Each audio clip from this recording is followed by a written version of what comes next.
Hi everyone, and welcome to Cooking with Cricket. Today I thought I'd bring you along, just cut on the camera, while I made some homemade chicken and dumplings for my daughter. So it's chicken and dumplings that we'll feed to. I'm going to just get this done, let her test it and taste it and everything. And then at the very end I'll put on there why me or my husband don't eat them. So let's get started. I have just a half a cup of self-rising flour.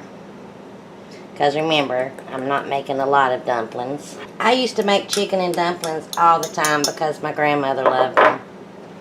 And I'm adding about a tablespoon of vegetable shortening. And we're just going to cut this in. So you just want to mix this in real good. About like you're making biscuits. Now, I don't know how much milk I'm going to need. Because it just depends on that day. You don't want a loose batter. Now, if you want your dumplings fluffy and to rise and everything, you can do the technique differently. This is just the technique that I do. Where she works at, they're kind of real thin and flat. And that's kind of how I make mine. So, I'm starting off with a half a cup of whole milk. But I may not use it all. Like, I want this to be stiff. A stiff dough. And if I get it too loose, I can always add some more flour to it. Okay, I've stirred it till it can't absorb. So just keep stirring it to try to get it to absorb the rest of the flour. And that looks good, so it didn't even take much at all.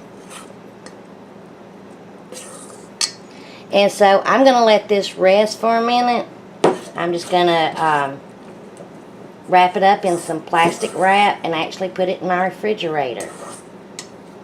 And make my tea and everything, and then get back to this. Now, if you don't already have some chicken cooked up, you'll need some chicken. So you can use some leftover chicken, or yesterday I boiled up some chicken breast to make some chicken salad. And today, when I was making it, I thought, you know, let me go ahead and make her some chicken dumplings because she's been asking me about it. So this is almost a whole chicken breast.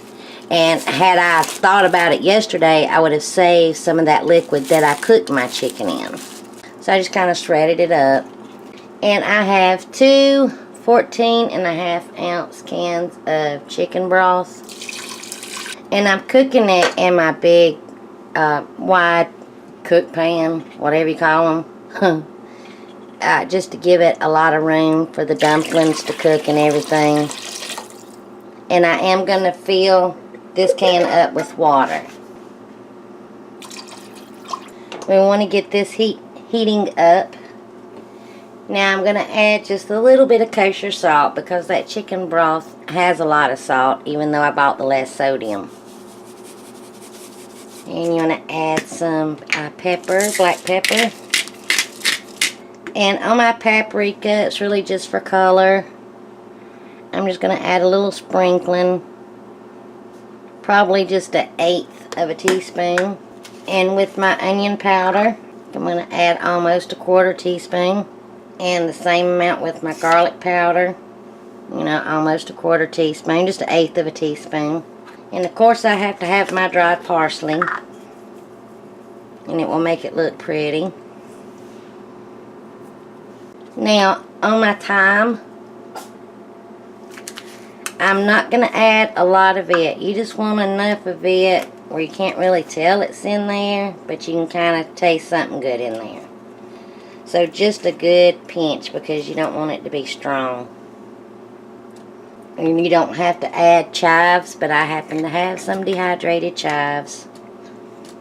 And just again, just like 1/4 of a teaspoon, or 1/8 of a teaspoon, I mean. So I'm going to stir this up and let this get to boiling. And we'll get started on our dumplings. Now it's time to roll out our dough.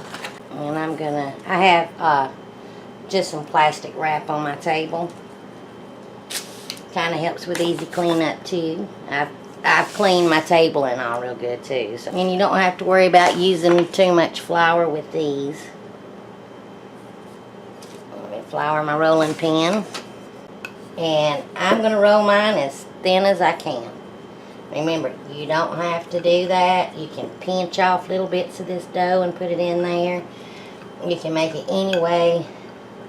But basically, too, the reason why I'm doing this video, that if my daughter does like these, because before, you know, when I'd make it for Mama and stuff, she wouldn't eat them.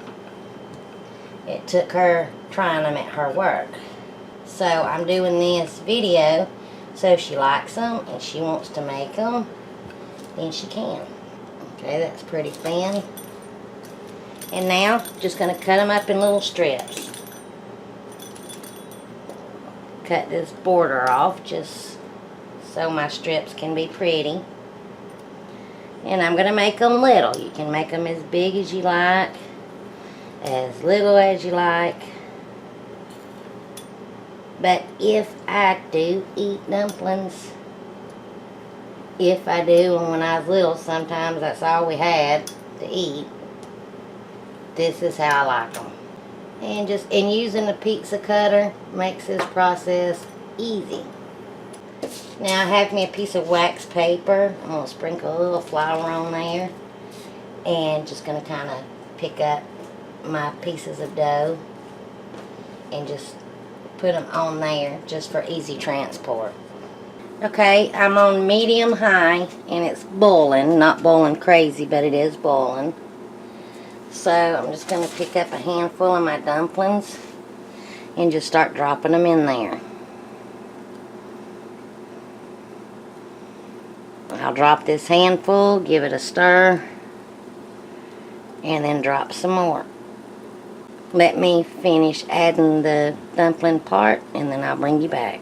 Okay, I just added the last of my dumplings. I'm going to give this a good stir. And I'm going to reduce the heat down to about a medium. And I will keep checking this. And it should thicken up because we want these dumplings to cook about 15 minutes or until they're done.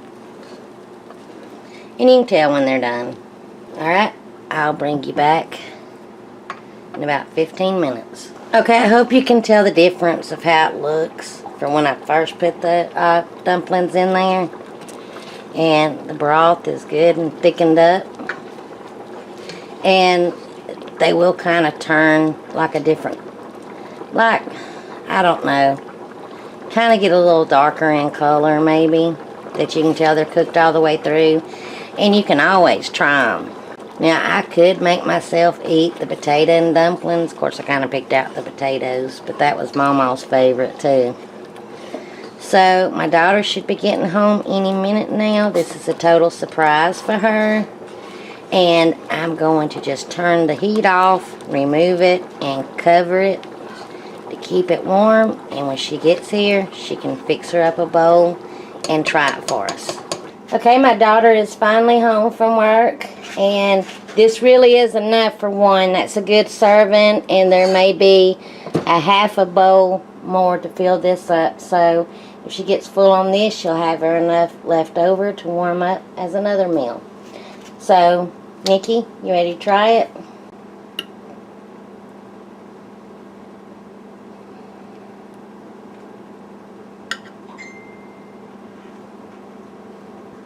Pretty good. You like it? Mm-hmm. Is it like really good? If you want to make some more, will you make this? The only critique is the dumplings are not big enough. Oh, now see, she likes her dumplings bigger. So you mean that the dumplings are okay, the thickness, they just need to be bigger. Okay. Well, when you're cutting up the strips, you can make them as long or as wide as you want. So anyway, thanks for watching and thanks for coming along as I show you how to make this.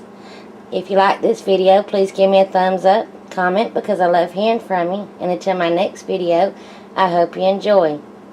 Bye, y'all. And now the reason why I don't eat dumplings, Ricky don't eat dumplings, Alex don't eat dumplings, is because it's a texture thing with me and really with us. And just like this looks delicious and I could eat it.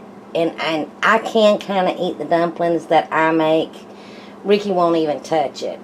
His, Mom used to make them and stuff. So it's really just a texture thing with me.